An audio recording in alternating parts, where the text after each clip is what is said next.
Stand by. The program will begin soon. An example yesterday I saw of this woman who's been here. We might even play this clip. She was here. She's been here 20 years. She has 3 kids who were born here. Her kids are because of birthright citizenship, which is another subject that's coming up. And she's never bothered to even try to resolve her immigration status. Not in 20 years. She has never tried to resolve her immigration status. Not through Republican presidents, not through Democratic presidents, nothing. And so now, she's worried about being deported because they put out the sob story of this woman. Well, that's not the average person they're even looking at right now. The average person they're looking at crossed in the last 3 years are...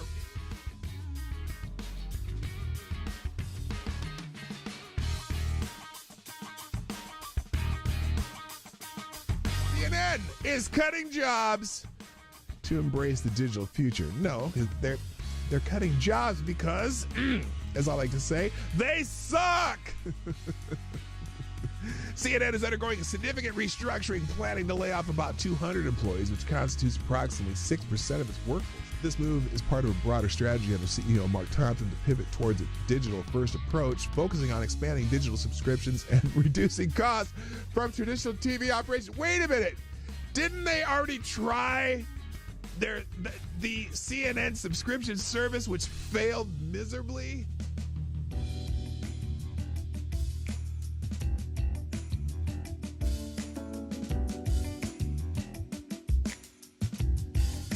Which, if you truly have compassion for trans kids,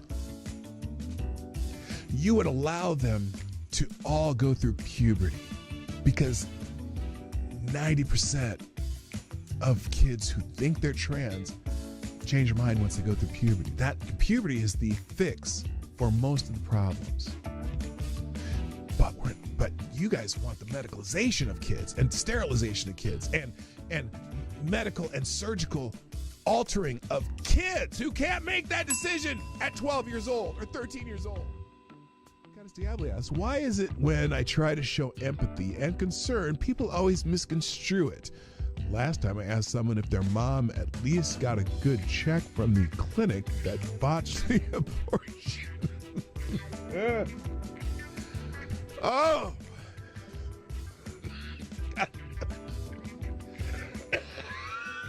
Oh, God. Damn it, AD. I think you just need to find a gentler tone. Stand by. The program will begin soon. I would be willing to bet everything I own that submitting a 22-minute video montage that shows the most egregious acts of violence you can find from that day, when the defendant in question is on that video for only 6 seconds and the scene walking calmly, is highly prejudicial and a violation of the defendant's due process rights. The person was found guilty and sentenced to 19 months in prison. Now, it took 2 hours to read through all of the documents that were in the case file. Every motion submitted by the defendant was denied. Every motion by the defendant was denied. How often does that happen? And every motion submitted by the government was granted. They turned a trespass misdemeanor that would have resulted in a $50 ticket into 5 misdemeanors and a felony charge by charging the defendant with a statute that would have required the Secret Service to rope off the section he was in, which they did not. They also charged him with a statute that would have required them to prove Mike Pence was in the building at the time he walked through that corridor. He was not. And they used an Enron statute that the Supreme Court struck down.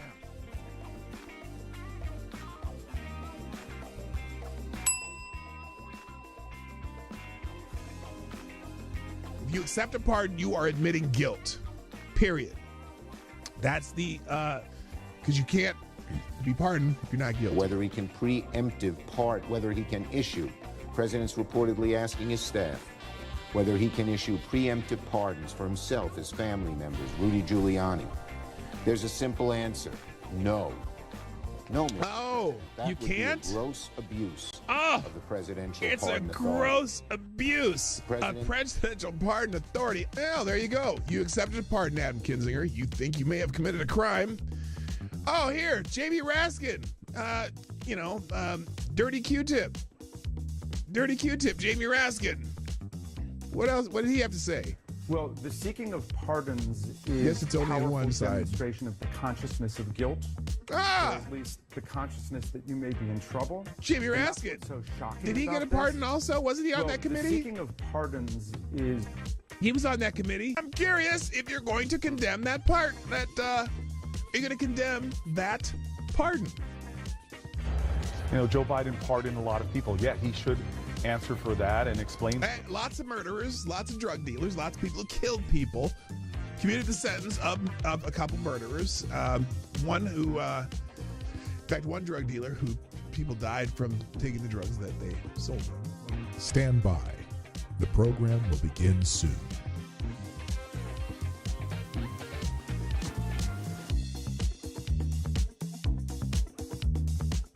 The Obama-Aniston rumors have gone wild.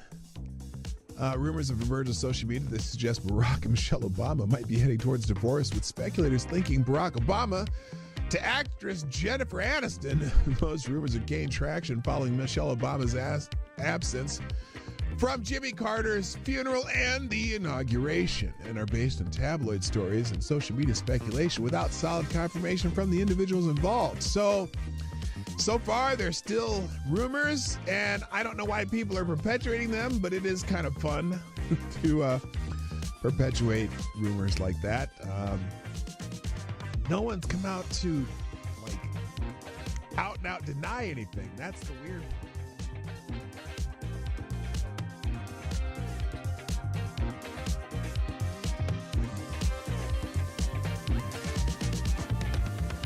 We should just take a deep breath and acknowledge the audacity. The audacity! Of a president who's so clearly concerned about his own criminal culpability. Oh my God, his own criminal culpability and his son's business dealings. I know that they're talking about Joe Biden, aren't they? And that of his family members.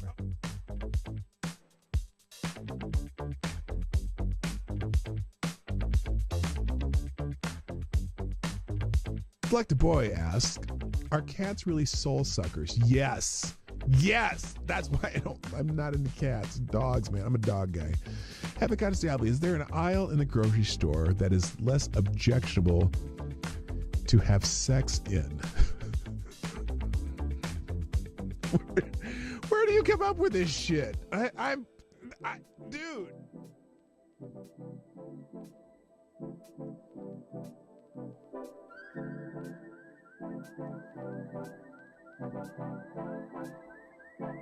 Trump has done something no person in the world has ever done before. A dead man, a dead politician, has risen. Yes. Somebody who 4 years ago at Davos, he's buried, a dead. And I wonder how many people at Davos have been funding Donald Trump's demise that has failed. I wonder how many people at Davos, again, let me say it again. I wonder how many people at Davos have been funding what they had hoped would be Trump's demise. I bet you there's a few of them there. And didn't work, did it now?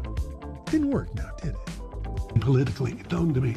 He's now returned. This is the greatest comeback in political history of a politician. And then, therefore, he thinks he can make it. At the end of the show, every day on my show, if I put something on the screen or I'm talking about it or it's a topic or an article that I'm presenting in this show, I provide links to every single thing that I've talked about. And even more, the ones I didn't even get to, I drop them in the chat at the end of the show, and also I drop them in the description. So if you want to find these articles, they will be in the links at the end of the show.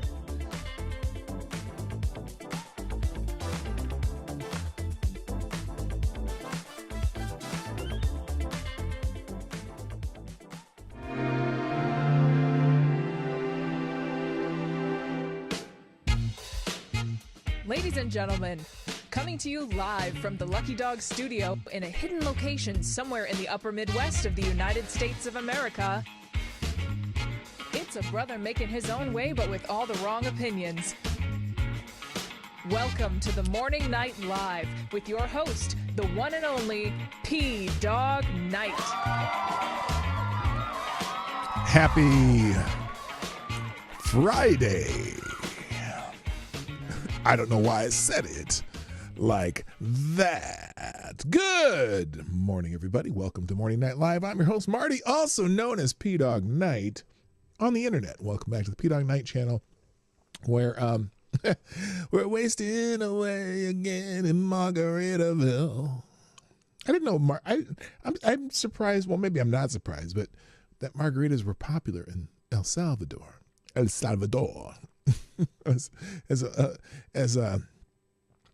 Alexandria Ocasio-Cortez would say it when she's speaking in front of, well, whoever. She uses her little accent very pleasingly.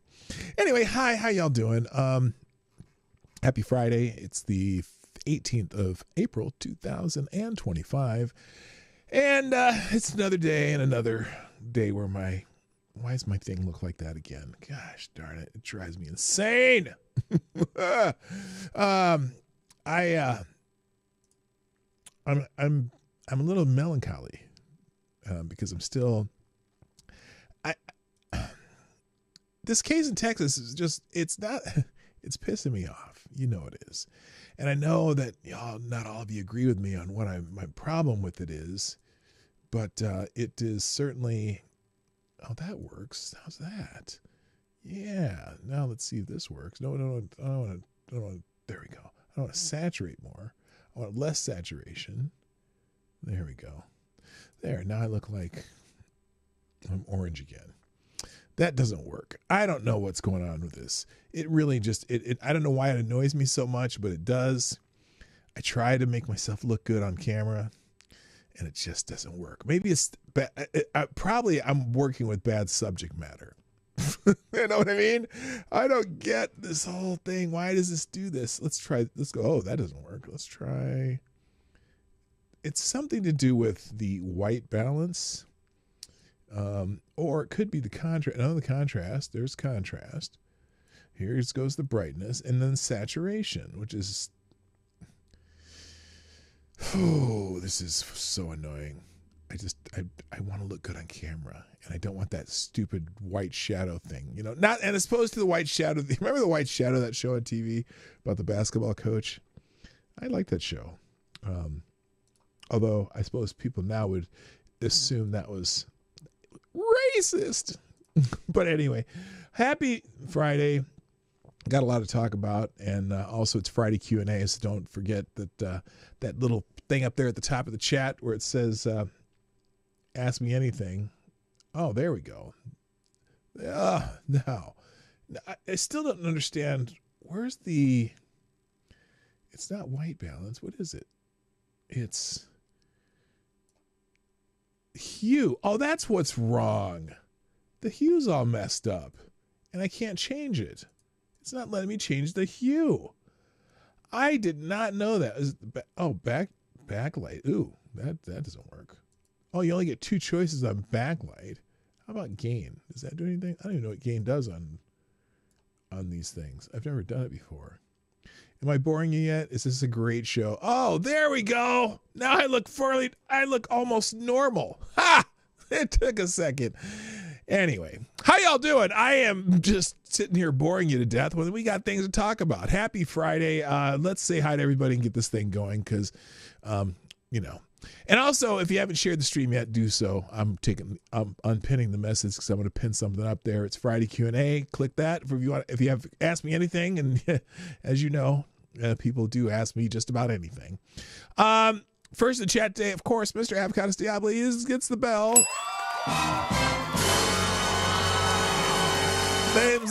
Some people say that there's a woman to blame, but I know It's my own damn fault.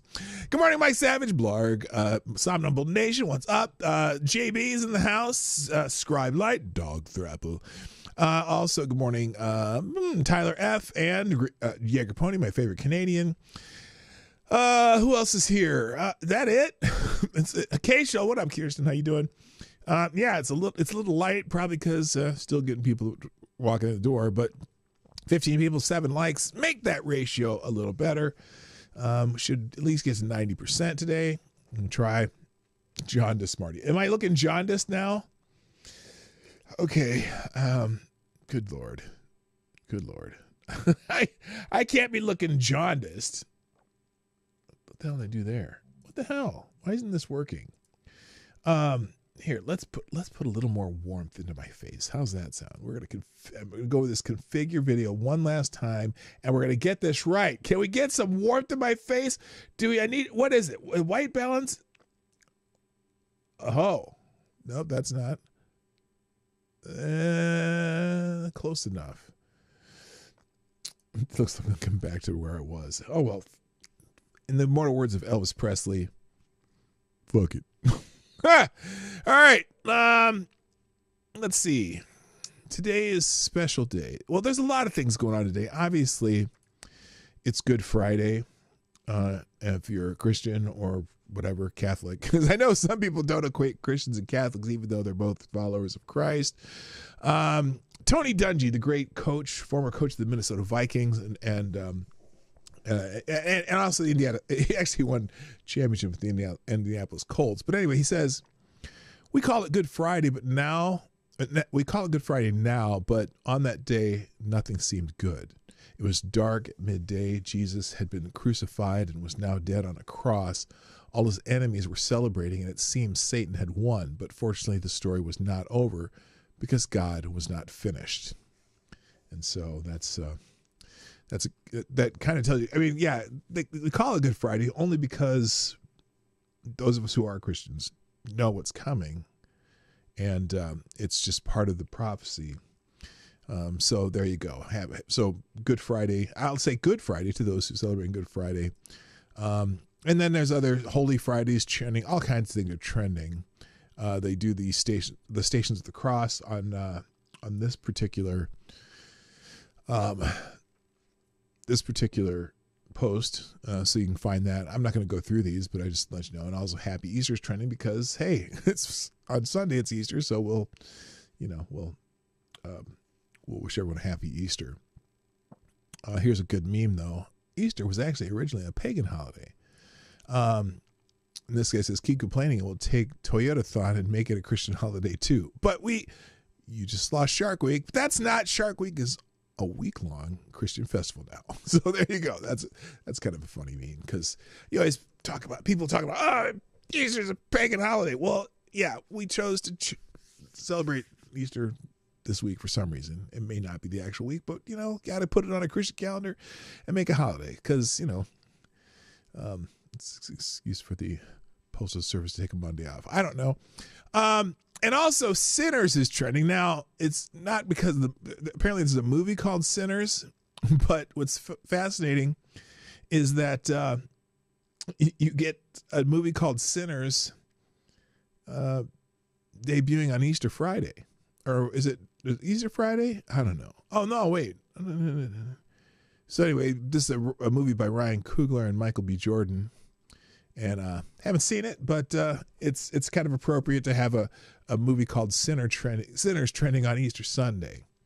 Also, today is apparently Superman Day. Now, I had never heard of this. Happy Superman Day from DC. Dark Legion. Witness the heroic spirit and unwavering hope of the Man of Steel as he takes on the forces of darkness. I guess Superman Day has something to do with the original Superman comic or whatever debuting on this day. I have no idea.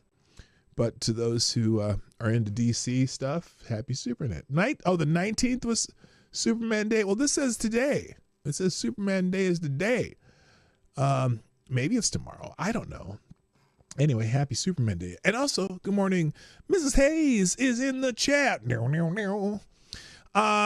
Also, today is the day that Paul Revere did his famous ride. Now, this is interesting because there's Lionel Media posted this. While Paul Revere celebrated for his midnight ride on April 18, 1775, warning that the British were coming, the true unsung hero was Ezreal Bissett, a lesser-known patriot. Bissett rode for 4 days and covered over 300 miles from Massachusetts to Connecticut, alerting militias of the British attack. Unlike Revere, who was briefly detained, Bissell's ride was more successful and logistically vital. Revere became a legend thanks to Henry Wadsworth Longfellow's famous poem, which prioritized rhyme over accuracy. Today, on the 250th anniversary, it's worth remembering that American history often favors myth over lesser-known truth, and that's a good message. Bissett was just running away. Well, no, he went and, well, yeah, so is Paul Revere. So anyway, it's the 250th anniversary of Paul Revere's ride. We're coming up on the, what do they call it? Is it the sesquicentennial? Whatever. It's the 250th year since the signing of the Declaration of Independence is coming up. Coming up next year. I don't know, not sesquicentennial, that's 150 years. What's 250 years? How do you call that? Anyway, this is the prelude to the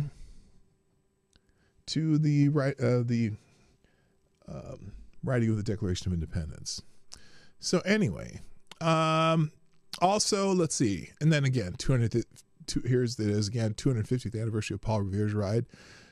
Today marks the 250th anniversary of Paul Revere's midnight ride on April 18, 1775, where he, along with William Dawes and Samuel Prescott, warned colonial leaders in Lexington and Concord about the approaching forces. This ride was crucial as it led to the battles of Lexington and Concord, initiating the American Revolutionary War. The event is celebrated for its role in American history, with many commemorating its bravery and strategic importance of the ride. Henry Wadsworth Longfellow's poem has significantly contributed to the enduring legacy of Paul Revere. So there you go. And there's lots of people posting about it. Oh, let's see what Bill Crystal says.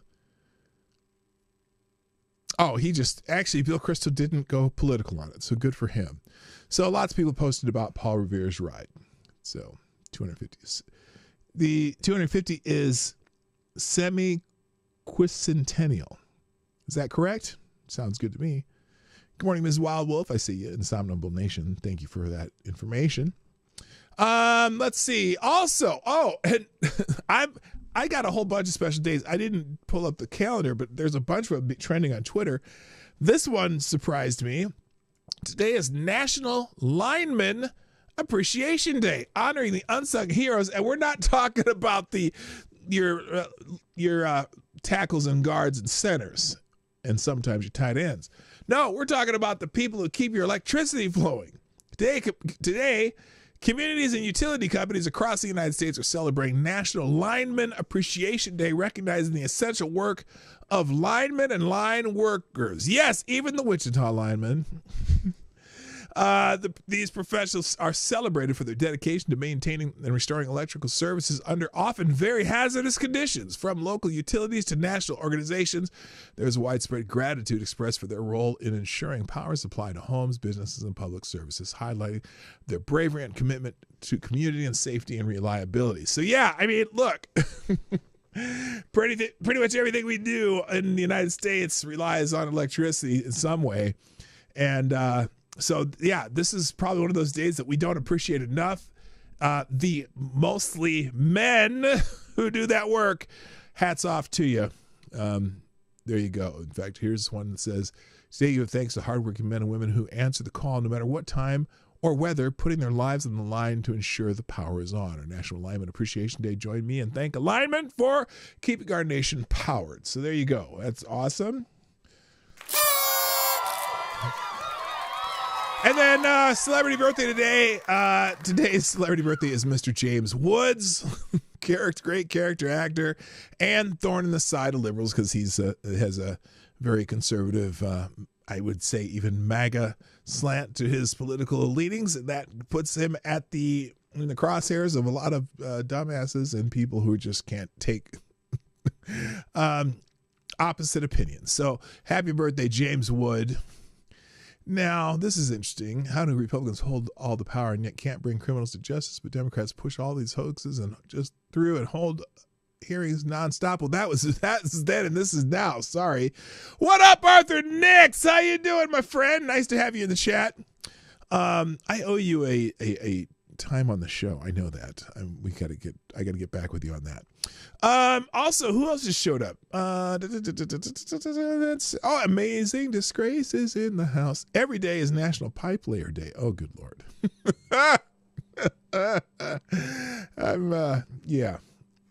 I'm not going there.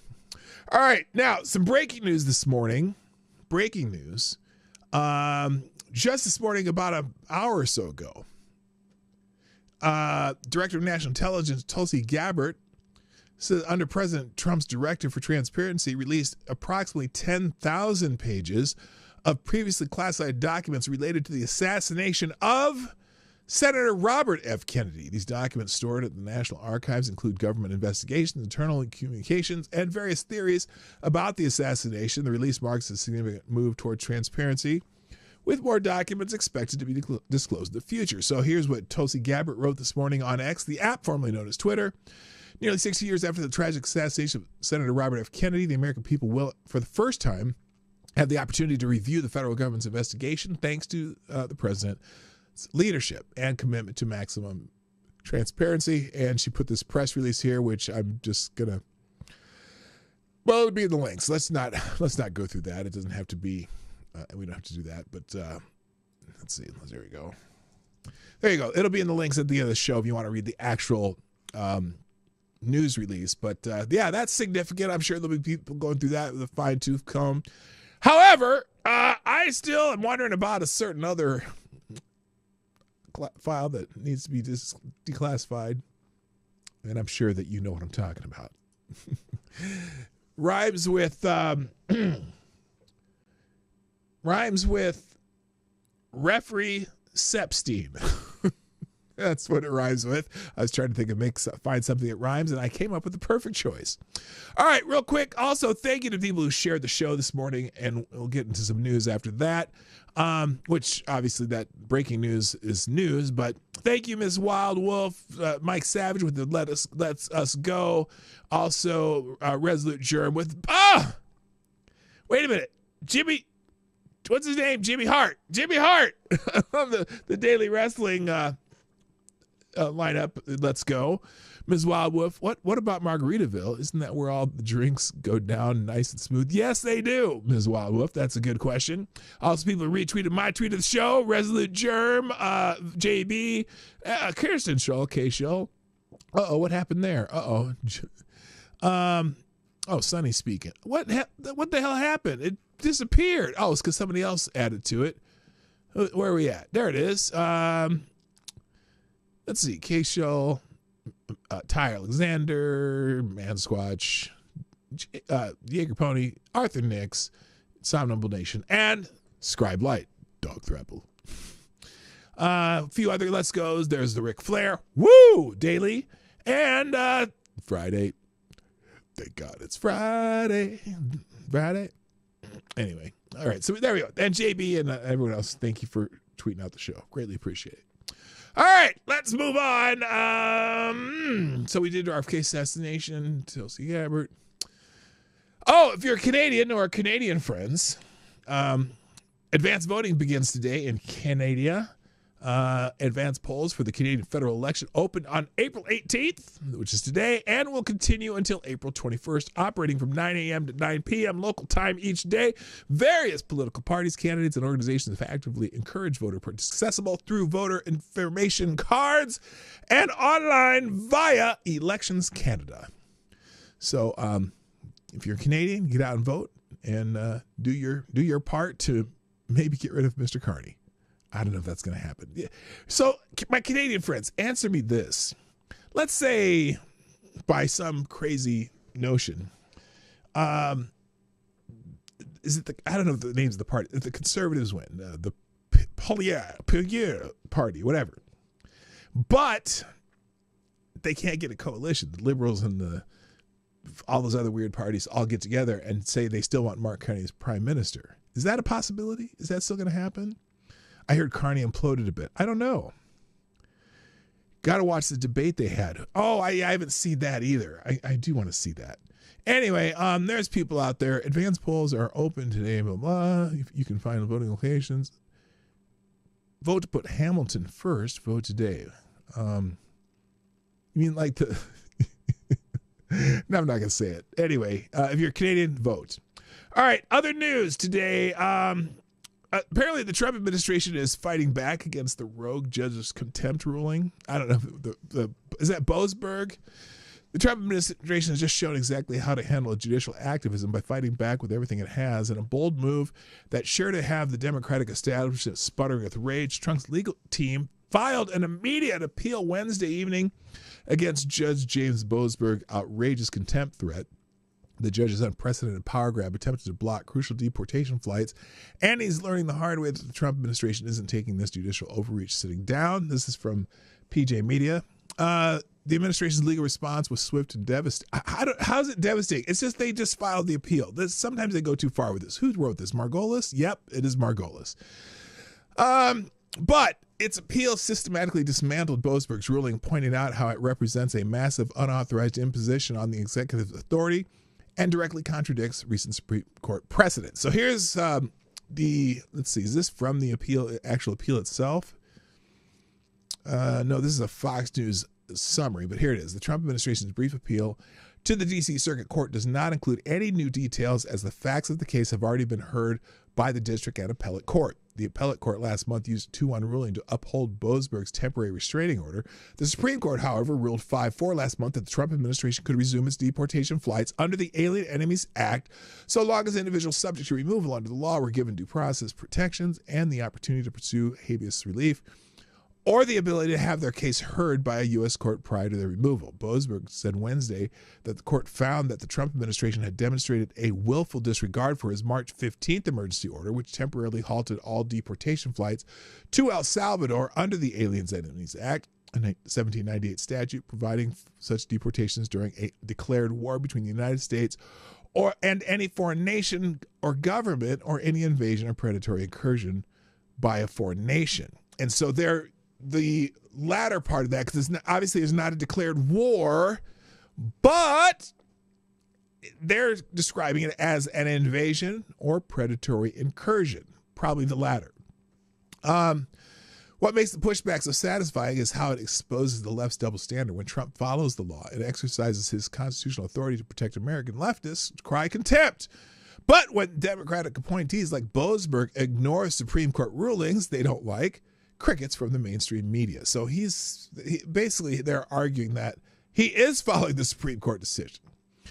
And Team Trump's legal filing didn't pull any punches. It meticulously details how Boasberg's ruling attempts to usurp executive authority that the Supreme Court explicitly confirms just last month. The 5-4 decision authorizes these deportation flights, but apparently left-wing district court judges think they can override the Supreme Court because Orange Man bad.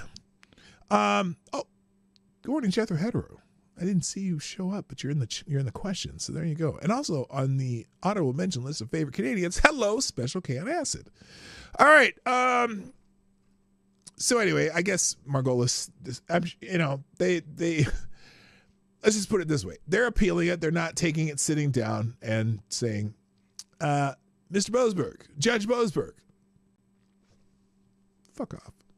Anyway, all right. Also, in just other news items real quick, CNN poll, a majority of voters favor deporting all illegal aliens. What up? Oh, I just said a majority of voters favor deporting all illegal immigrants from the United States, despite the ongoing leftist narrative suggesting otherwise, particularly when it comes to the recently deported El Salvadoran national and alleged member of MS-13, whom Democrats are desperately seeking to return. And that is just crazy, I got to tell you. The latest data comes straight from This is CNN. Which found that 50%. Well, here, let's let this guy is entertaining. I don't know if he's secretly a MAGA guy or what, but he sure loves telling This is CNN that the voters are saying things that This is CNN don't like. Here it is. Deport all undocumented immigrants. voters favoring the government trying to deport all 11 million of them. Back in 2016, just 38% of voters wanted the government to try to deport all 11 million undocumented immigrants. Compared to where we are in 2025, 56% the majority. The American people have come a long way on this issue, much closer to Donald Trump, and I think that's a big part of the reason why Democrats suck. No, that is amazing, because you got to remember, only about 36% of Americans are Republicans, and maybe 35% are MAGA people, 32% are MAGA people, right? But 56% of Americans agree that we should be deporting illegal aliens. So I'm going to let him finish. Americans are increasingly saying the country is on the right track when it comes to immigration policy, and why Donald Trump's net approval rating on that issue is in the positive. On the right track with the immigration stuff. So that's pretty amazing. Real quick, thank you, Gunfox61, dropping a couple Hamiltons, real Hamiltons, in the tip jar. First, that makes you the new Streamlabs Superstar sponsor of the day. Thank you, Gunfox. And since, when you drop a Hamilton in the tip jar, you get to hijack the show, which, let me open these articles and see what you gave me here. Oh, no. Well, this is definitely news. And from everyone's favorite news source, the BBC. I'm not talking about me. I'm talking about the BBC. Oh, yeah. Stop it. I'm so childish. I say that every time, don't I? Anyway, thanks, Gunfox. Dropping a couple articles here. One is apparently U.S. weapons left in Afghanistan have been sold to militant groups.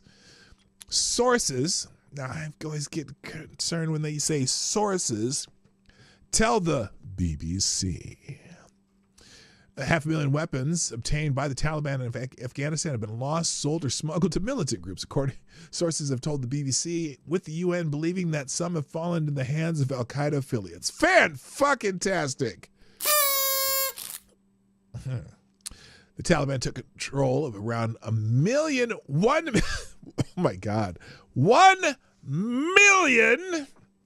weapons and pieces of military equipment, which had mostly been funded by the U.S., mostly when it regained control of Afghanistan in 2021, according to a former Afghan official who spoke to the BBC anonymously.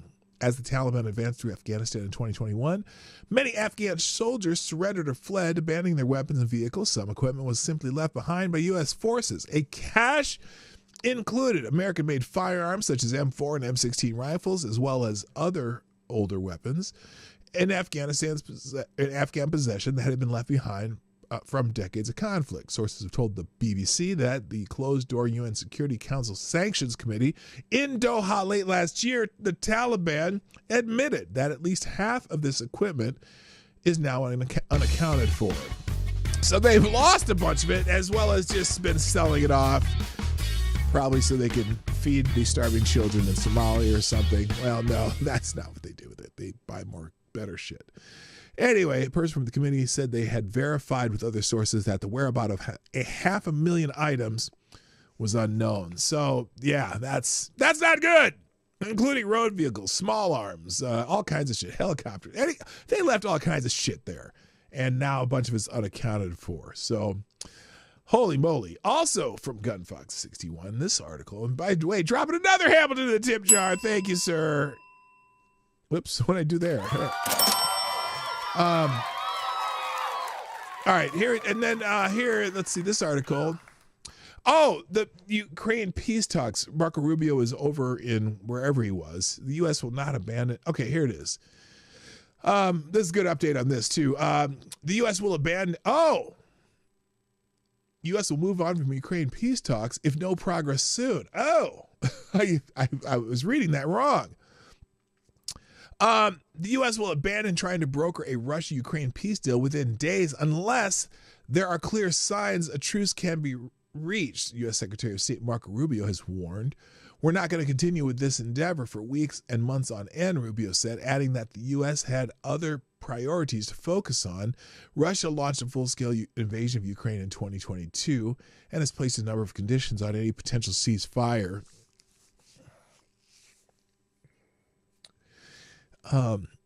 That's not exactly when it started. Hello, Justin Wright. What's up? Oh, you're from flood in Milwaukee. What? There's flood in Milwaukee? Okay, I got to look that up too. Despite the Trump administration's initial confidence that it could secure a deal quickly, attempts to reach a full ceasefire have yet to materialize, with Washington blaming both sides. Following a meeting with European leaders in Paris about a potential ceasefire on Thursday, Rubio told reporters on Friday, we need to determine very quickly now, and I'm talking about in a matter of days, whether or not this is doable. If it's not going to happen, then we're going to just move on, he said about the truce talks. He said it was clear that a peace deal would be difficult to strike, but there needed to be signs that it could be done soon.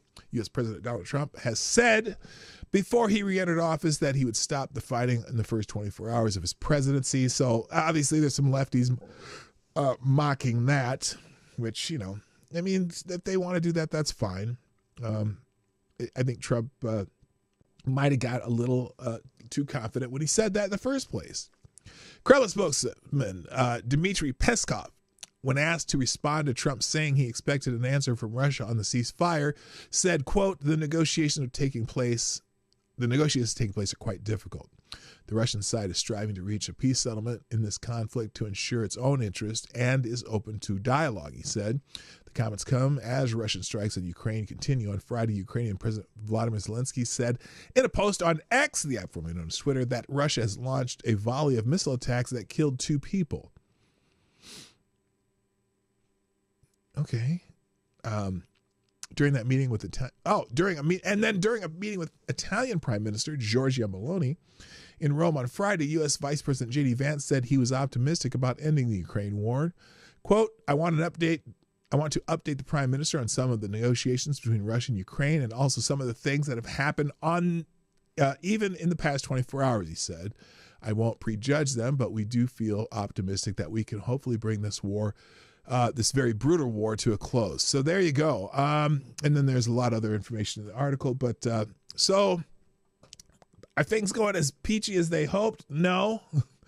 But they're trying to push the deadline, and if they don't, seems like the U.S. might say, figure it out, fuckers. I don't know, something like that. And then finally, another Hamilton from Gunfox, and that means another article that we're going to hijack the show with. That would be this one. My home is worth millions, but my own kids are priced out of this city. Written by someone named Nadine Youssef. This says something to do with the Canadian. So they lead with this informational paragraph. Before Donald Trump imposed tariffs on Canada and threatened its sovereignty, because he keeps saying Canada should be a state. The Canadian psyche was consumed with another major issue, housing affordability. With an election on the horizon, voters are wondering if any party has a plan to fix what has become a generational problem. Willow Yamuchi says she was just a regular person when she and her husband bought their family home in Vancouver 25 years ago for a modest sum of $275,000, around $435,000 in Canadian, which is $312,000 US dollars. That same property is now worth several million. Now, this sounds like some California shit to me, because if you go to California, like my house in California would probably be $2 million. And here in Twin Cities, it's barely, maybe in the 400s. But if that's the case, especially Vancouver, isn't Vancouver the Los Angeles of Canada, basically, when it comes to housing prices? We were in California in 2005, and there was this 1,800 square foot house in Long Beach, not too far from where my mother lives, that was on the market for like $1.4 million. And it was just like, it looked like a small suburb, old suburb house to me in, where I live. I'm like, you got to be kidding me, Anyway, so my husband and I were very privileged to be able to purchase a house when we did. The 52-year-old writer tells BBC, as a member of Generation X, timing was on her side. The same, she says, cannot be said for younger people who, without the bank of mom and dad, are effectively priced out of the city they grew up in. Vancouver, a cultural and economic hub with a population of less than 1 million, is often seen as the epicenter of Canada's housing crisis. A report by Chapman University in California last year listed as among the top impossibly unaffordable cities in the world. Now, I'm going to guess on this too that it may have the same problem as a lot of American West Coast cities, where people moving out of Los Angeles and out of San Francisco, which are impossibly expensive places to live, a lot of them are moving to a city farther north on the coast, like Portland, like Seattle, like Vancouver, Washington, and perhaps Vancouver, Canada. So I wonder if that's part of the problem too. But also Canadian housing prices are exacerbated by Canadian inflation. Special Canada says Vancouver is one of the most expensive places in the world. Yakuza owns the North Shore. Oh, and the Japanese coming in buying shit too. And other, people, foreigners buying stuff too. Anyway, but it's not the only Canadian city where the cost of homes is out of reach for many. I keep saying Canada because it's funny.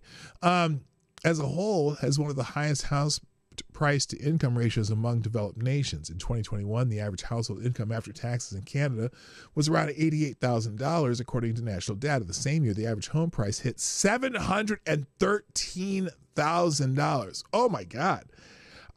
You know what? I am,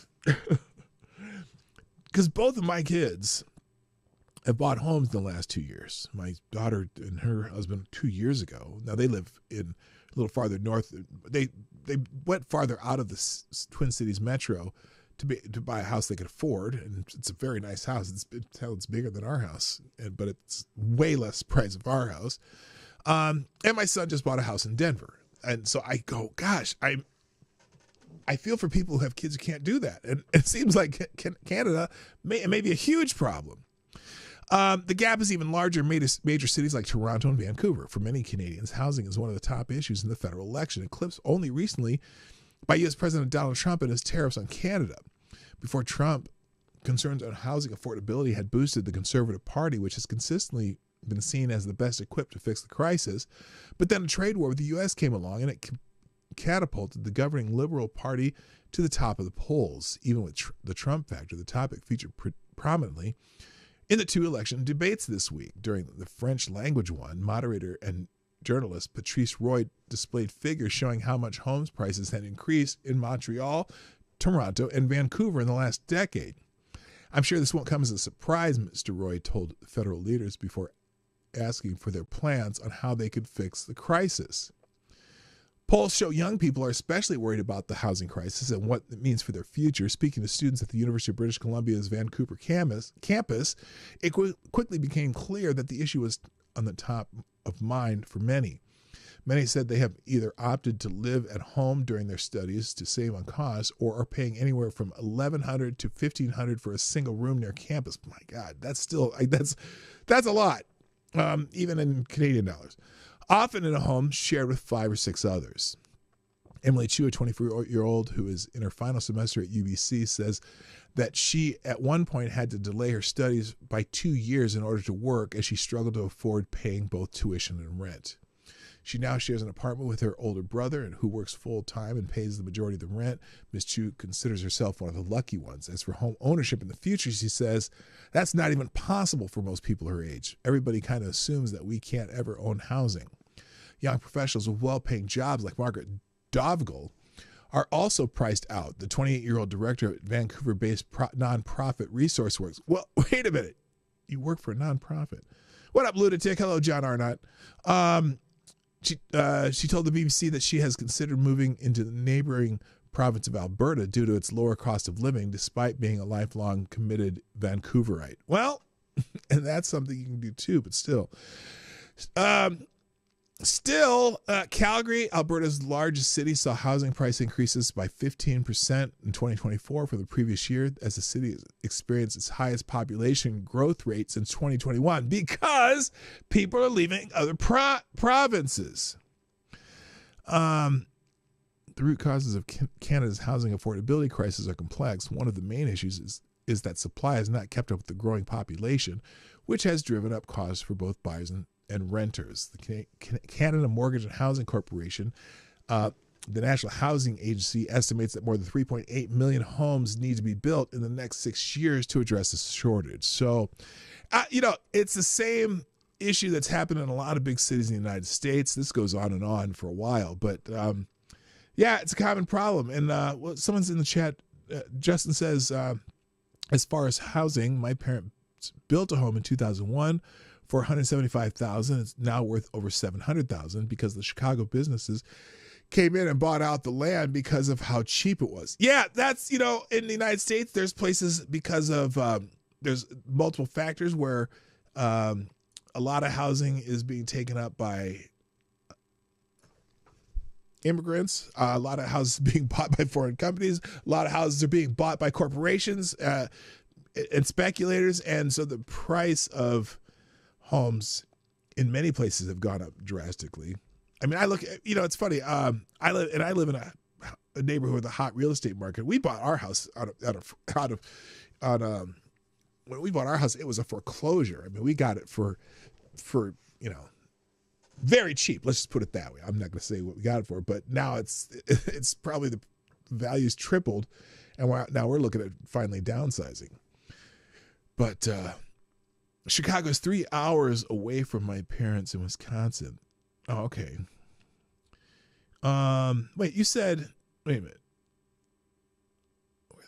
Because the Chicago business can't. They bought all the land in Wisconsin. I got you. Okay, yeah, that too. Are you just north of the border, or are you up in Milwaukee? 3 hours. That you're on the north side of Milwaukee, right? But yeah, a lot of corporations buying shit. It's crazy.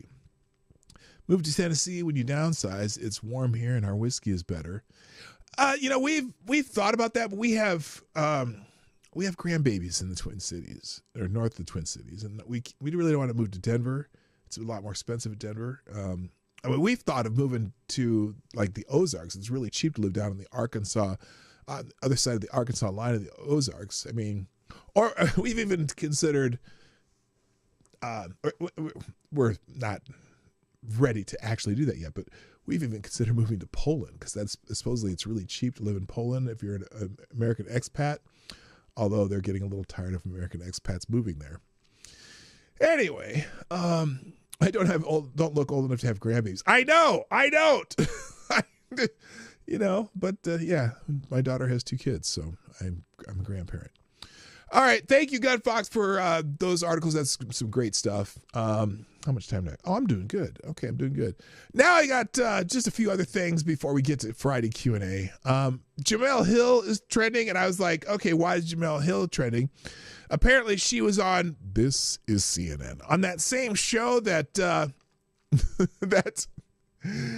Scott Jennings is on, and I guess they were talking about Harvard. Oh, wait. Yeah. They're talking about, well, there are a couple things they're talking about. They were talking about anti-Semitism at Harvard. And I haven't watched this, so we're going to watch it. We're going to go to it live, not live, but what do you call it? On video, and we're going to react to it live. So let's check out this clip that everyone's talking about Jemele Hill and Scott Jennings. Totally disagree with the characterization of it. I think they're talking about anti-Semitism at Harvard because the president is looking at basically defunding Harvard, not giving them federal aid because of some shit going on at Harvard. Thank you. And by the way, thank you again, Gub Fox. Good morning, Bookworm Addict. And did I miss anybody? Well, we'll figure it out. All right, here Trump supporters and the people who put him in office would say that he's not turning the government into a weapon. He's turning it into a shield. He's shielding the American people from illegal immigration.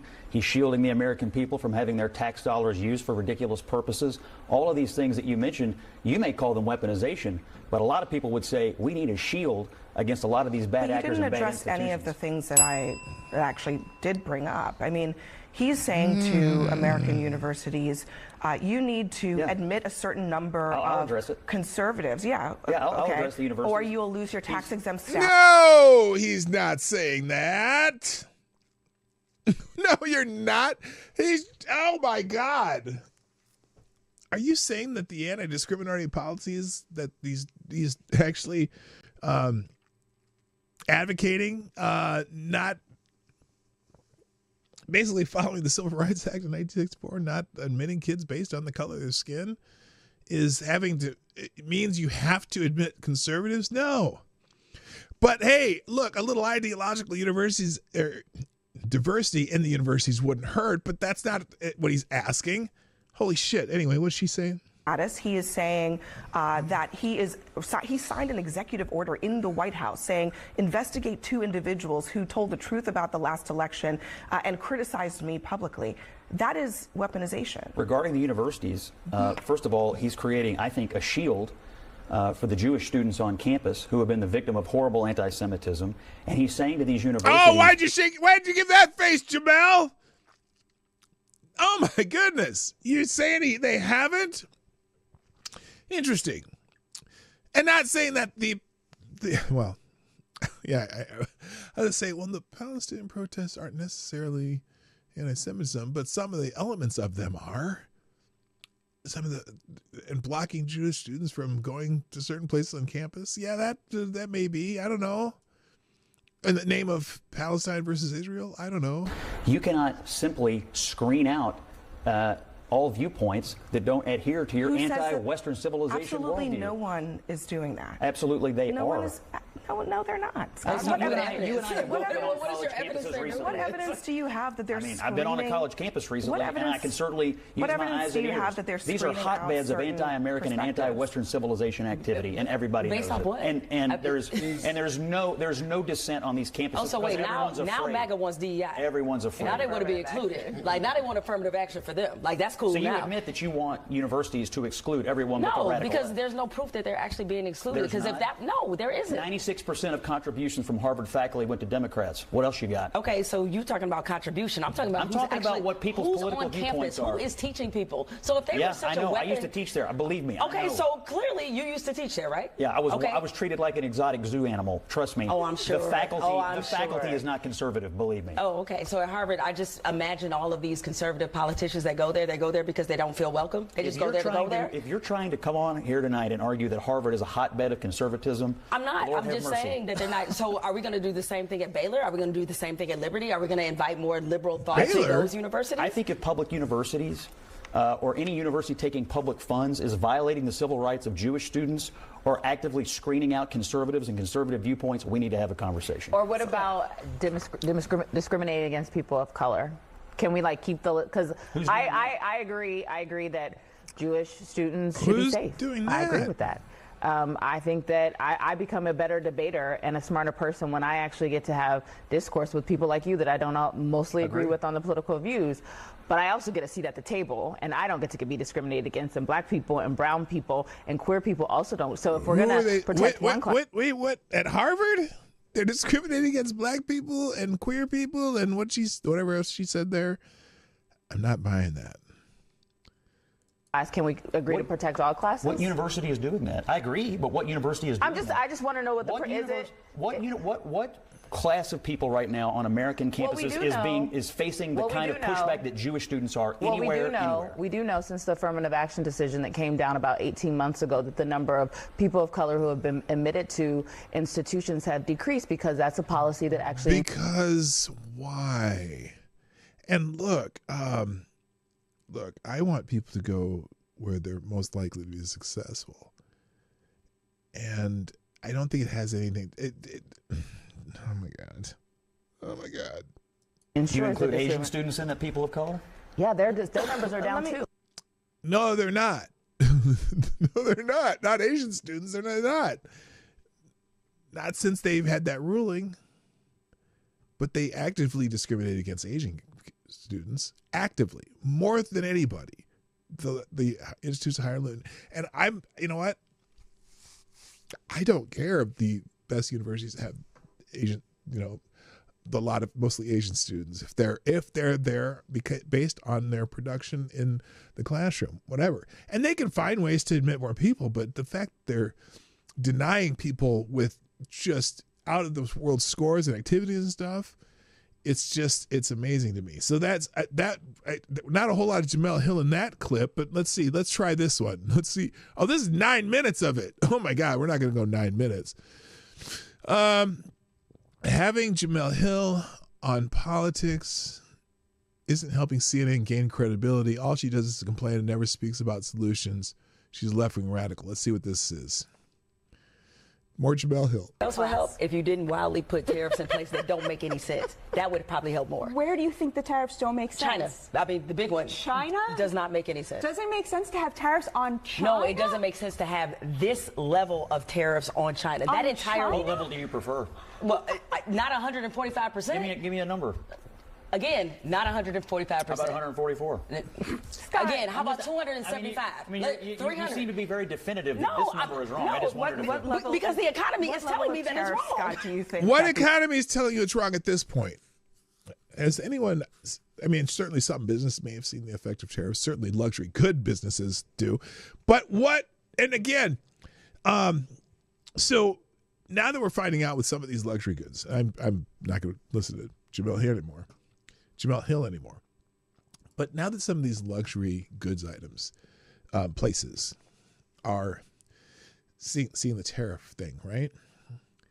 If China is selling something, the tariff on China is an item that they sell for $10. So the tariff's $2.50. So you have a 25% tariff. And if it's 145%, fine, it doubles the price at that level. Who's on the hook for that on the luxury good items? Well, people who buy luxury goods. I don't get it. I'm not making any sense right now, but yeah, I don't know what. Let's finish. Hi, good morning, Tyre. Alexander, the Scourge. It's better to be thought dumb than to open one's mouth and remove all doubt. Yeah. But the saying that the tariffs don't work, well, then why is China now suddenly negotiating with us again on the tariffs if it didn't work at all? Yeah, exactly. Tariffs only cover the import cost, not the retail price. If it does slightly affect the retail price, but not at it. The import cost is where the tariffs is charged, not at the retail price. Is exactly right. U.S. economy can sustain long term on China. On China? Yeah. I want whatever it takes. And the other thing too, because of all these other countries negotiating, that puts pressure on China to fix something. Because look, some of these companies can say, okay, fine, we'll go produce the items in Vietnam, or we'll go produce them in India, or in Myanmar, or anywhere else. So it may take some business from China because, oh wait, nobody's ordering all these, plastic doohickeys that we make in China. Oh, one of them was Christmas trees. Okay. Apparently, a lot of fake Christmas trees are made in China, right? Well, apparently, this year, and they usually order them around May or March, April, May, because they have to produce them and then get them over here by, they start shipping them around September, October. Well, right now, no one's ordering fake Christmas trees. So the fake Christmas tree manufacturer in China are really upset because no one's ordering their trees. So do you think they want the Chinese government to negotiate on this tariff deal? Abso-fucking-lutely. So real Christmas trees are usually Canadian. No, we have Christmas tree farms here in Minnesota all over the place. We sell a lot of Christmas trees out of Minnesota. Don't know why. Anyway, isolate them. I'm going to do what you just said. What's the number, Scott? I hope it's this one, but what's if it has the to be... number? You think it's 145%? You think that the economy will be good and fine in the long haul? I think the economy will be good and fine, and our national and economic security will be better when we decouple from China, and we're not dependent upon our biggest enemy in the world for all of this stuff. We need to isolate them. We need to isolate them, and that's what he's doing. I'd like to know. And poor Jamel, she doesn't get it. She gets, what? I'm sorry, I didn't have it on the screen, but here's the face she made at the end of that, about us needing to decouple from China. That you can't see it. Here. She made that face again, like, huh? What? Snip that. All right, beyond Jamel Hill, what else did I have here? Russia, Ukraine, we already talked about that. Thanks, Gunfox, put that in there. I'm going to move, if you want to hear what the internet thinks about that, I'll put the trending topic on Russia, Ukraine right next to it when you go through the links. Did Jamel Hill, now, speaking of Margaritaville, and it's almost time for Friday Q&A. Whoa, no, not that.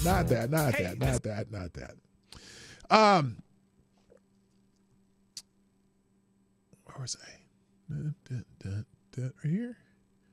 So, Senator, what's his name? Chris Van Hollen of Maryland went down to El Salvador and got proof of life. Apparently, Senator, they had some margaritas down in El Salvador with this Gilmar Abrego Garcia, or as Alexandria Ocasio-Cortez would say it, Gilmar Abrego Garcia. She emphasizes that little accent thing there very heavily. Senator Chris Van Hollen visited El Salvador to meet with Gilmar Abrego Garcia, an individual. And this is I sometimes I get a kick out of the Grok summaries. An individual who was deported by the Trump administration amid controversy over his legal status and criminal affiliations. This visit has sparked debate regarding immigration policies, with some criticizing the senator for potentially prioritizing foreign individuals over domestic concerns, while others see it as addressing a wrongful deportation. Abrego Garcia's case, involving allegations of gang affiliation and domestic abuse, have become the focal point for a broader discussion of blah blah on immigration and justice. So, Van Hollen and Kilmar? Yeah. Senator Hollen and Kilmar were seen having margaritas in whatever city that he's in. And so the discussion is kind of humorous. Cat Turd. You should always take advice from someone who calls himself Cat Turd, but he's kind of funny sometimes. And sometimes he's just a dick, but sometimes he's pretty funny. Democrats love sipping margaritas with the MS-13 gang member, wife beaters, scum. Senator Van Hollen, Democrat Senator, ignites fury as he sips margaritas with deported illegal and says President Nayib Bukele, President Nayib Bukele. So this was breaking news yesterday that Bukele put out saying that, see, here's your proof of life. Here's our guy. Here's your guy drinking margaritas with your senator. And but he's going to stay. We're not letting him leave because he's an El Salvador citizen. Somebody here says, who agrees Democratic Senator Chris Van Hollen is a traitor who should be charged with violating the Logan Act? Democrats like him need to be held accountable. Let him know what you think because he's tagged. I don't know if he's violating the Logan Act yet, but he's certainly down there talking to the, I'll just use a loose term, gentleman whose wife and kid are back in Maryland. But let's see, Eric Doherty, it's Friday, April 18th. And Senator Chris Van Hollen met with a deported illegal alien MS-13 member instead of the family of his own constituent, Rachel Morin, who was slain by an illegal alien. Yeah, he hasn't met with her yet. But those cases are not related, just FYI. We had that yesterday. MS-13 is a designated terrorist organization, and a sitting U.S. senator just met with one of their most prominent members and offered assistance in facilitating his illegal entry into the United States. Senator Van Hollen of Maryland should immediately be arrested and tried for treason. I wouldn't say that yet, but yeah, he's down there advocating. Here's the article in the New York Post. We'll pause this. Alleged MS-13 gang member Kilmar Abrigo Garcia seen sipping margaritas with Senator Van Hollen. And that's the first line of the sentence. On Thursday, with his high-profile deportation, and amid his high-profile deportation battle, according to photos shared by El Salvador President Nayib Bukele. Bukele shared 3 pics of Van Hollen meeting with Abrigo Garcia, who was wrongly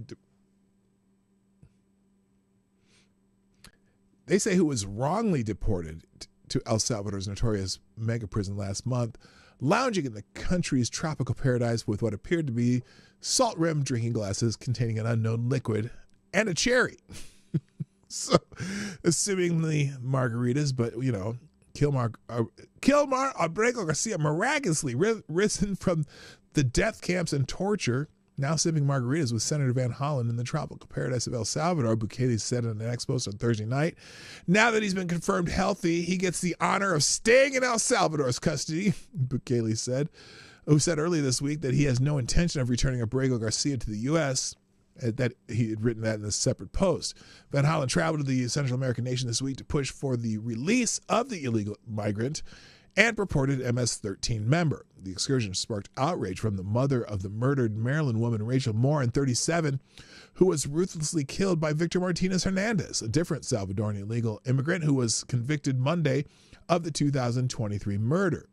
I just don't understand this, Patty Morin told the White House press corps Wednesday while slamming the senator who she says didn't even acknowledge her daughter's brutal slaying. She said Van Hollen instead chose to use my tax money to fly to El Salvador to bring back a person who isn't even an American citizen. The White House also took aim at the Democrat for prioritizing the welfare of a terrorist after the photos of him and Abrigo Garcia were shared online Thursday night. Chris Van Hollen has firmly established Democrats as a party of those of whose top priority is the welfare of an illegal alien MS-13 terrorist, the White House said in a statement to the Post. So lots of consternation, but Democrats are excited that, they need to bring him home. Yes, we need to get him back. I'm not sure that this is a winning strategy for Democrats. I just don't. It doesn't make sense. What's this say? Senator Van Hollen met with Kilmar. Let's see what this dude says. Advice from Lewis. Let's see what this says. Senator Van Hollen met with Kilmar Abrigo Garcia. What happened? Senator Van Hollen took a trip to El Salvador to find Kilmar Abrigo Garcia to find out that they've been paid $6 million, and that's why they haven't... $6 million? Yeah. El Salvador's vice president said they haven't sent him back because the U.S. paid them $6 million. So when Van Hollen asked to see Garcia, El Salvador's vice president said no. Well, if there's no proof of it, then how do we know that statement's true? Van Hollen said there's no statement to prove that what the vice president said is actually true. And El Salvador's vice president said we can't just smuggle him back into America because he's an MS-13 gang member. Smuggling at all. We said we fly a plane. Van Hollen said the El Salvadorian embassy said the Trump administration has not told them to do anything at all, which means they're defying court orders. However, Van Hollen got to meet with Kilmar Abrigo Garcia later on. Oh, so he's alive. Yeah. But the El Salvadorian president said he refuses to send criminals to the U.S. That'd be illegal. Actually, the Supreme Court ruled that he has to come back to the United States. No. Hold on. Okay, wait, let's see what he says here. States, so they have to send a plane to go get him now. That's what Van Hollen told them. El Salvador's president refuses to cooperate. Why doesn't he want to cooperate? El Salvador's president Bukele has been described as an authoritarian. Even though Van Hollen brought up that Kilmar Garcia doesn't have any evidence of him being a criminal or gang member, the El Salvadorian president still says he is a gang member. With no evidence. Bring that man back to his country. It's too late! Salvadorian Super Business 2025! Don't do the crime, don't do this. Bring that man back to his country. Hang on a second. El Salvador is his country. El Salvador is his country. I keep laughing. They say, bring him home. Because a lot of people are out here saying, bring him home.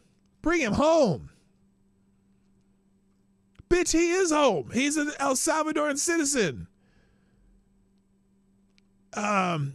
LOL, fighting for the American people while trying to save a non-American who was here illegally and beats his wife. That's even Tim Pools is on board, I guess. Thank you, Reaction Puerto Rico, and welcome to the show. Dropped a deuce in the tip jar. Says, how come they didn't have any pupusas? Okay, hang on a second.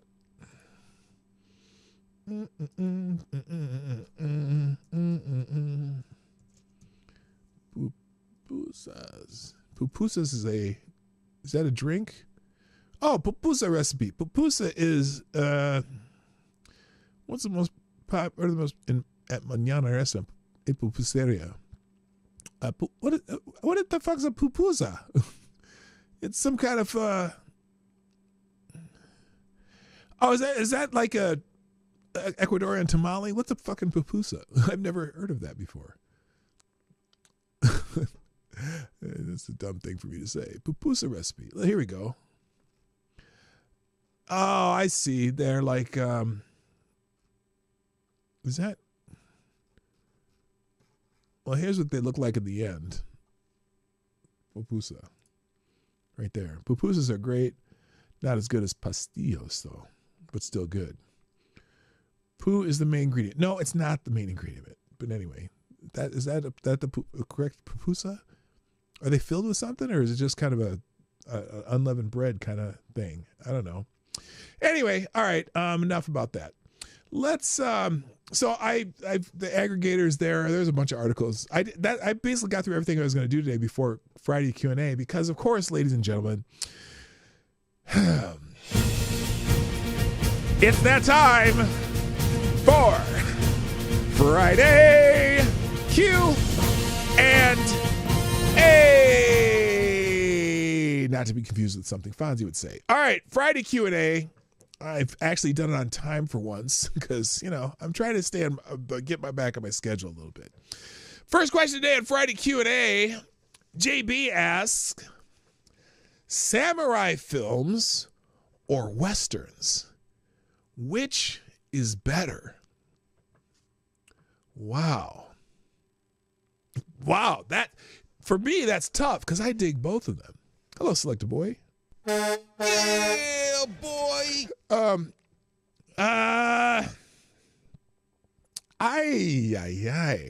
You know what? Here's the thing. Most samurai films. Oh, samurai westerns. Yeah, those are good. No, I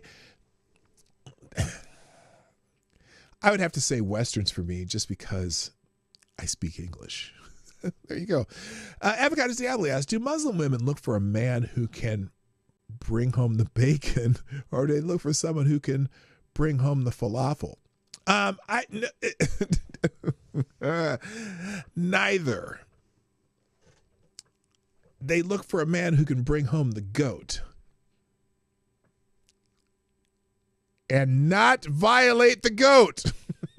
Anyway, Avocados Diablo says, if a beautiful woman wanted to have sex with you, okay, let's just not even say if. My wife is a beautiful woman.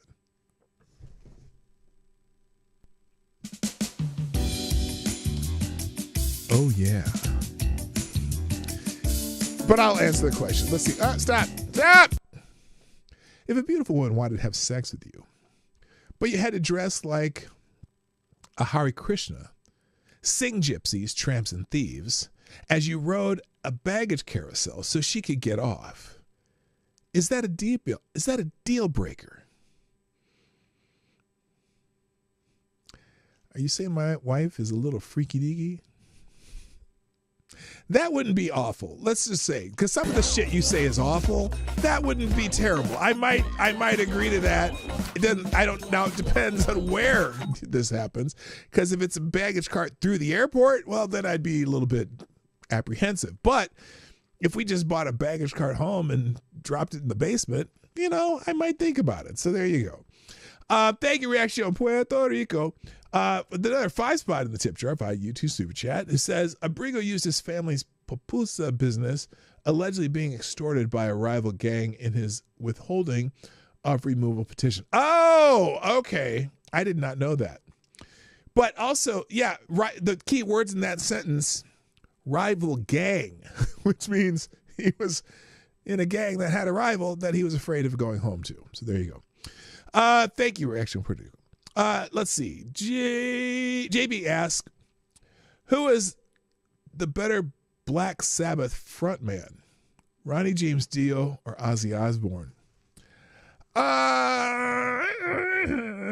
You know, I'm gonna reluctantly. Well, I'm not reluctantly. I'm not a Black Sabbath connoisseur. Let me just say this too. But I would say Ozzy. Ozzy's the original, man. Ozzy's well, except that, you know, I just saw something where that band has gone through, let's see, 14 different members through its history since 1968. I also, the fact that Black Sabbath formed in 1968 was kind of wild. I just saw that little blurb on one of those TikTok thingies. Anyway, I'll say Ozzy. Avocado Diablo asks, do you think an ER has ever had to remove several good-sized jawbreakers strung together on a fishing line to make a homemade anal beans from someone's body? Oh, I'm sure it has. I'm sure people are freaky, man. I'm sure somebody's come up with that. So I'm going to say, yeah, that's probably happened. I'll have to ask some of my wife's nursing friends to see we should figure out what the weirdest thing they've ever had to pull out of someone's ass. That'd be a good one. Avocado Diablo asks, if you were going to string together good-sized jawbreakers into anal beads with a fishing line, what pound test do you think should go with it? Now, that's a follow-up question, people. That's how you do a follow-up question. I would say an 8-pound test minimum. Okay. Avocado Diablo says, also, if you call them everlasting gobstoppers, if they call them everlasting gobstoppers, why do they come 22 a box?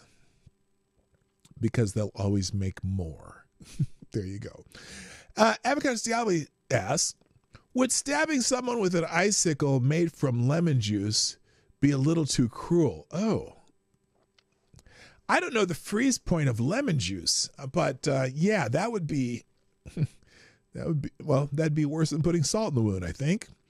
Avocado Diablo asks, have you ever woken up? Okay, let's go to, have you ever woken up? Questions. Avocado Diablo asks, have you ever woken up dressed like the Philly fanatic inside the cavity of a pull-out bed couch in the Swedish embassy in Sarajevo? No. Avocado Diablo asks, what brand of lawnmower has the best seat configuration for getting a lap dance as you mow? Oh, nothing rides like a deer. Avocado Diablo, did you know that the word pannikin is the actual Old English word for a small shaklo pan made of tin? You learn something new every day. Thank you, Avocado Diablo. Avocado Diablo. If you got a jawbreaker lodged in your rectum, totally because you sat on it, would you go to the ER to get it removed or just hope it eventually dissolved?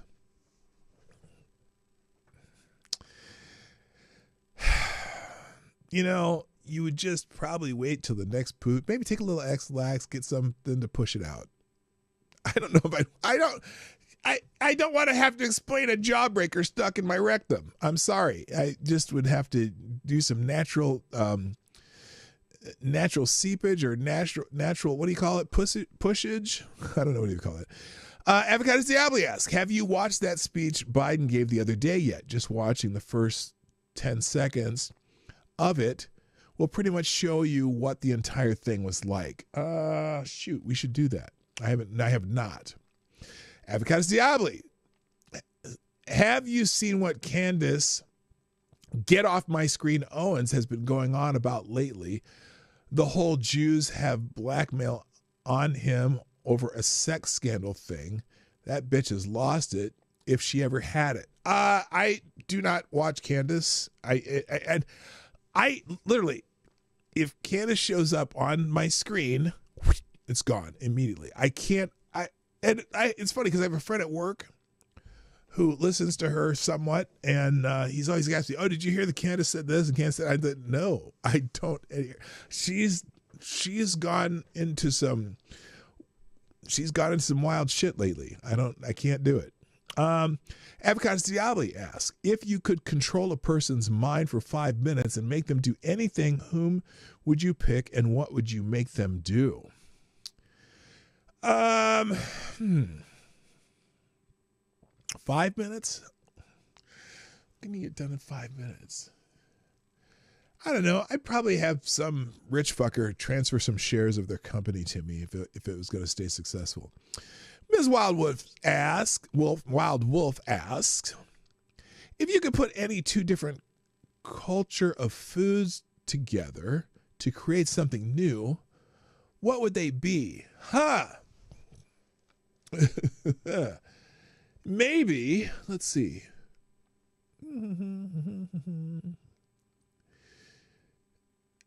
You know, if you took Greek food and Italian food can be similar. No, maybe, because you could, although if you did Mexican and Italian, you could do some like chorizo lasagna. That's a tough one. Let's just go with Mexican and Italian though, because they're whatever. Okay. Gunfox asks, have you ever seen Blue Origin's New Shepherd? I have not. Let's try it. New Shepherd. Blue Origin. Let's see. This is the bigger penis rocket? Suborbital rocket developed by Blue Origin.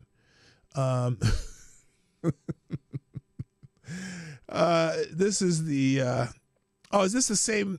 Is this what they went up in? What do you mean? I'm now confused. Here, let's is that the same rocket that the chicks went up in? It looks like a giant vibrator.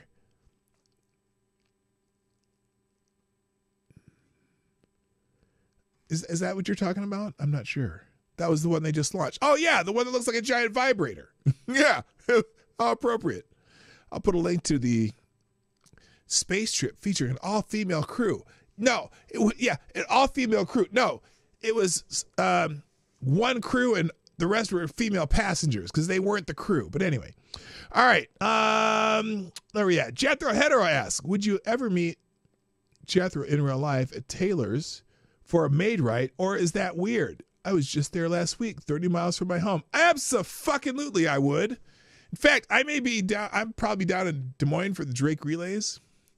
And usually when I go to the Drake Relays, on my way out of town, I take a side trip to Marshalltown for Taylor's Maid Ride. So let's talk about that. We can do that in DMs. I'm absolutely, would not be weird at all. I have no problem with that. Wait, 30 miles from your home. Because you live in, where do you live?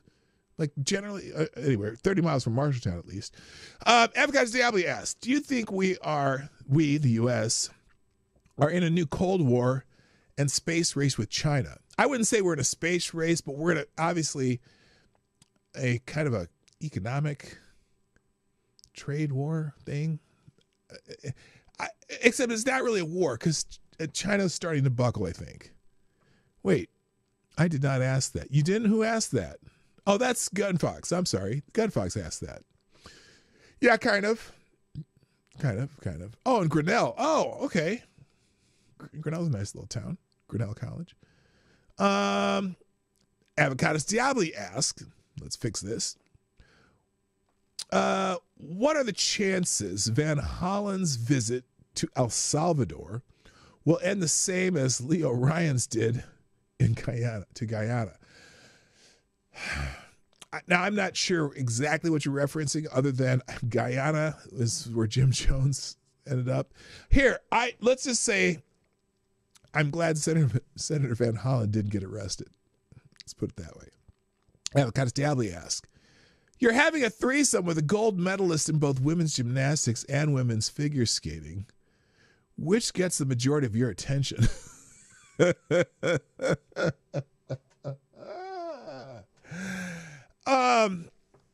Oh boy. Obviously a hypothetical. Although what's funny is I have met I have actually met a gold medalist in gymnastics because I met Mary Lou Retton, and I've met 3 female gold medalists in skating: Dorothy Hamill, Ty Babylonia, and Peggy Fleming. In fact, I sat and had lunch with Dorothy Hamill and Ty Babylonia back in 1986, somewhere around there, at the Liberty Festival, where we got to go perform on ABC TV. So that was kind of cool. Probably the figure skaters, because, you know, they got them legs. Okay, Lord Stanhope, do you understand Maker's Mark is just upscale Jim Beam? Okay. Yeah, sure. That's yeah, sure. Although, right, didn't the Maker's Mark, oh no, it wasn't Maker's Mark that was underwater. It was, what was the one that was underwater? I can't remember. Avocado Diablo, if you were I'm going to speed this up. Avocado Diablo asks, wait, what? Jim Jones greater than Anthony Fauci. Yeah. Wait, remember, the figure skater can cut you. Not if they're not wearing skates. All right. Avocado Diablo, if you were going to die on the toilet eating a sandwich, what kind of sandwich would you make? Oh, I could plan it? Well, yes, Ty Babylonia is a fine individual in person. Holy moly, she's cute. All right, if you were going to die for eating a sandwich, what kind of... It would be a Reuben, because if I'm going to die, I might as well have one of my favorite sandwiches first. Lord Stand-Up, did you know Knob Creek is a better upscale Jim Beam? I did not know that either. Knob Creek puts out some nice product too. Lord Stand-Up, what would be a good wine to fill a tub with and hold someone under until they stop twitching? Well, we mentioned Malbec yesterday. GDSOB, good morning. Who is Ty Babylonia? She was a gold medalist pair skater back in the day. Ty Babylonia and Randy Gardner. And she's a fine individual. Malbec. That's the answer. Malbec. Avocado Diabli, do you think anyone has ever committed murder by replacing the denture adhesive of someone with a peanut allergy with peanut butter? Peanut allergies only started hitting the United States in the mid-'80s, so I don't think any of those people have dentures yet. I've just made up an answer. Lord Stanhope asks, why are the dope-fueled homeless encampments so expensive to live in? I'm not sure what you're talking about. I have no idea. Avocado Diabli, if you were going to have sex in a library, would you use the Dewey Decimal System or the Library of Congress system to find the right spot? I'd use my eyes and find a little used corner. That's what I would do. Lord Stanhope asks, what would you send to a hellfaster farting at a funeral? Wait, what would send you to hell faster? What would send you to hell faster? Farting at a funeral, barfing at a wedding, or coming to a baptism ossified? I'm not so sure. Well, you wouldn't get, none of those would send you to hell. Well, maybe, I see when you said coming to a baptism ossified, I thought you were going to say coming at a baptism, which that would send you straight to hell. Avocados Diabli, did you see how Austin Metcalf's dad showed up at the presser and Anthony's had, when asked to leave, he didn't stab a single person? Yeah, I saw that, which means,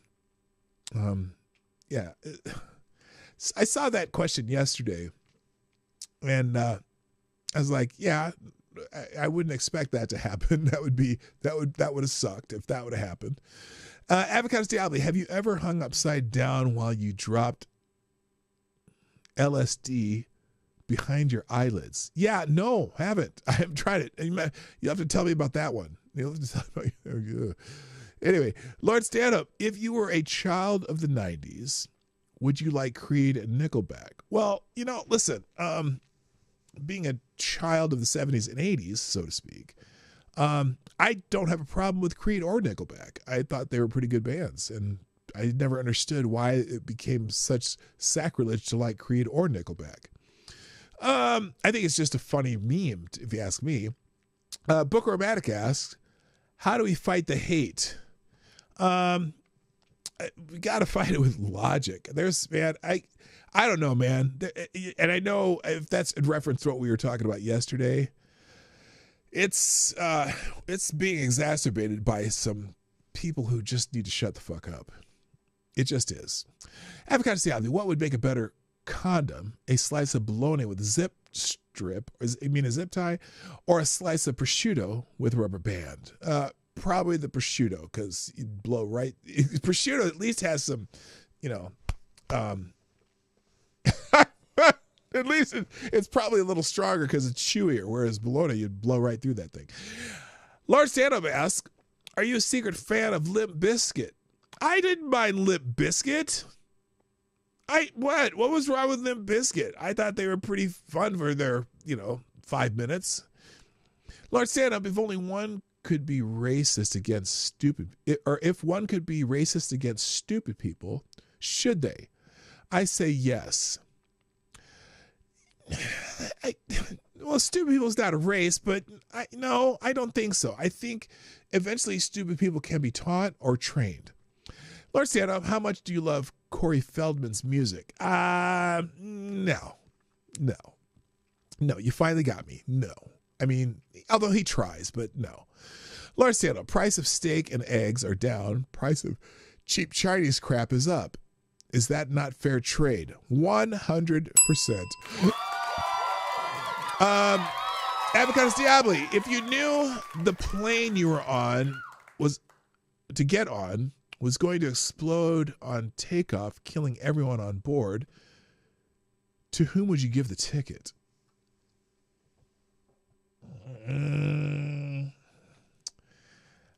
I would just avoid the plane.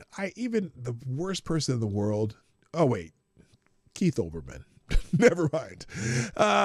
Ms. Wildwolf, how is your Good Friday? It's good. It's good. Thank you for asking. Lord Stand-Up, what is your favorite knockoff food? Favorite knockoff food? I'm not sure what that means. Like your favorite fake food? Like I like, like deep fried pot stickers. I don't think that's the norm in places that make dumplings, but the deep fried pot stickers probably is my favorite. Avocado Diabli, if Kool and the Gang got into a knife fight with the Tramps, who would win? And if Sly and the Family Stone showed up, whose side would they take? Okay, Kool and the Gang would whoop the Tramps' ass just because there's a lot more of them. And Sly and the Family Stone, well, Sly would say, fuck them Tramps. So it would be a bloody mess. Let's just say that. Lord Stand-Up's fast food product, or is fast food product or food substitute? Yeah, it's that's fast. There's your knockoff food, especially if you go to McDonald's. Some of the shit they make at McDonald's, you probably should not eat. Ms. Wildwolf asks if you've seen how they are trying to make steaks in the factory in China and ship them here. Yeah, I am not buying any Chinese steaks. I haven't seen it, but I don't want to see it. Select Boy asks, ever had a bun and cheese before? I don't know what that is, so no. Avocado Diabli, well, that baggage carousel is on the one in O'Hare at the International Terminal on a holiday weekend. Yeah, I'm not doing that. If you weren't here for that question, you'll just have to scroll back in the questions. Lord Stand-Up, we have a good weekend. Yes, it's Easter Sunday. We're going to have some family. One of the grandmas is taking us out to a big brunch, and it'll be a nice weekend. Selected Boy, who's mostly the GOAT between Michael Jordan, Shaquille O'Neal, and Kobe Bryant? I'm sorry. Let's not ask stupid questions. It's obviously Michael Jordan. And honestly, I would put I put Kareem Abdul-Jabbar and Kobe in that list. Shaquille's in the top 10, maybe. LeBron is in the top 10, but he's not even not in my top 5 because I think Larry Bird is better than LeBron. But, longevity, you get, longevity, obviously LeBron gets some recognition, but killers, I like the killers, the ones with the killer instincts. Michael, Kareem, Kobe, Bird, Magic, those are the killers, if you ask me. Let's see. Special Can ask, is Canadian back bacon even bacon? No, not here in the good old US of A. But is back bacon the same as not pork rind? Pork. What do you call that? What the fuck's back bacon? Canadian bacon is ham, but back bacon, isn't that fat back? I don't know. Maybe it's ham-like. Yeah, I don't know. No, it's not bacon. Lord Stanhope, Omelette Coleman or John Omelette? They said Omelette. Omelette Coleman or John Coltrane? John Coltrane. Ms. Wildwolf, what was your most embarrassing moment in school? Oh man. Oh, that's tough. My most embarrassing moment in school. Oh man, when I was in first grade, and I spent almost every day in the principal's office. One time I was running around, and they had, those desks. They had the metal desk, and sometimes if the seat back broke off, there was 2 posts that were sticking up, but there's no seat back. And I was running around in class, and I fell on one of those, and I landed literally on that post on my tooth,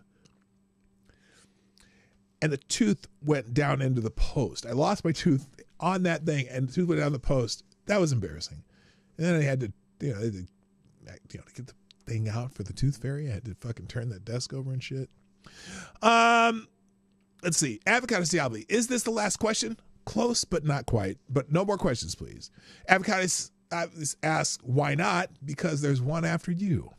And the final question on today's Friday Q&A, ladies and gentlemen, AD.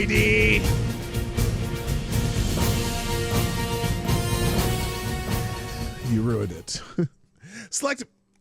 I'm giving it to Selected Boy. I'm going to ask your question before his, because his is the last question. Avocado Diabli asks, who would you rather be punched in the balls by Emmanuel Lewis? Oh, who would you rather be punched in the balls by? Emmanuel Lewis or Gary Coleman, assuming they weren't dead? Well, Emmanuel Lewis probably is a bigger pussy, so fuck it. Emmanuel Lewis. He was smaller. Like, I think Gary Coleman could punch you like a motherfucker, but Emmanuel Lewis is a tiny little fucker.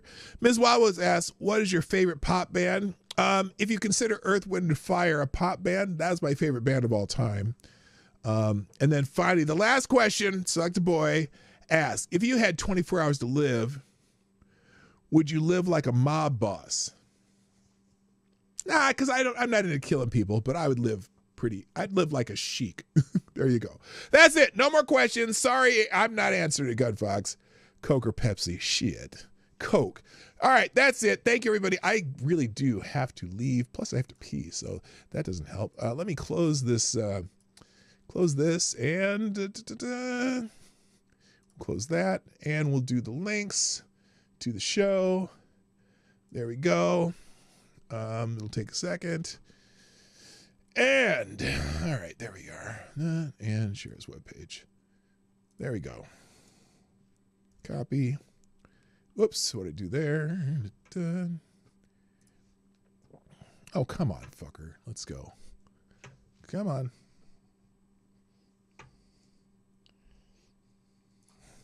All right, here. I'm just gonna put links. Gotta go. Thank you. My name's PDawgKnight. I'm out of here. I gotta go. It's gotta go. Gotta go. Hit that button. There you go. Hey, Hey, this is PDawgKnight, and thanks for watching today on the PDawgKnight channel. If you have an observation or remark you'd like to make about this video or my channel, I absolutely welcome you to write it in the comment section down below. I really look forward to hearing from you. And before you go, if you like what you saw but you're not already subscribed, please make sure you hit the subscribe button and definitely click that bell that pops up afterwards so you'll be notified when I post new videos or when we go live. I broadcast my live show, The Morning Night Live, Monday through Friday at 10 o'clock Eastern, 9 o'clock Central. A special thank you to all the supporters of this channel who share our videos on social media and who make donations through Streamlabs, YouTube, Venmo, and Cashapp, which are all linked in the description down below. Thanks again, and until next time, I'm PDawgKnight, and I'm out of here.